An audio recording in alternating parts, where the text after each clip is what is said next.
بسم اللہ الرحمن الرحیم۔ ناظرین، کتاب التوابین میں سے ایک واقعہ ہے کہ امام احمد بن حنبل کا ایک پڑوسی گناہوں اور بہت گندے کاموں کا ارتکاب کیا کرتا تھا۔ ایک دن وہ امام احمد بن حنبل کی مجلس میں آیا اور سلام کر کے بیٹھ گیا۔ امام احمد بن حنبل نے صحیح طور پر اس کے سلام کا جواب بھی نہ دیا اور اس کے آنے کی وجہ سے گرانی محسوس کی۔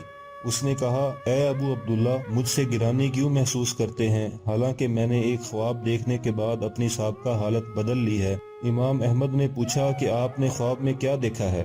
اس شخص نے کہا، میں نے خواب میں نبی کریم صلی اللہ علیہ وآلہ وسلم کو دیکھا، گویا کہ آپ کسی اونچی جگہ تشریف فرما ہیں اور بہت سے لوگ آپ سے نیچے بیٹھے ہوئے ہیں۔ ان میں سے ایک شخص باری باری اٹھ کر آپ کی خدمت میں حاضر ہوتا ہے اور عرض کرتا ہے کہ آپ میرے لیے دعا فرما دیں۔ آپ صلی اللہ علیہ وآلہ وسلم اس شخص کے لیے دعا فرماتے ہیں۔ سب لوگوں نے آپ کی خدمت میں اسی طرح عرض کیا اور اب صرف میں ہی باقی رہ گیا تھا۔ میں نے بھی ارادہ کیا کہ کھڑے ہو کر عرض کروں، مگر اپنے گناہوں کی وجہ سے شرمسار ہو گیا۔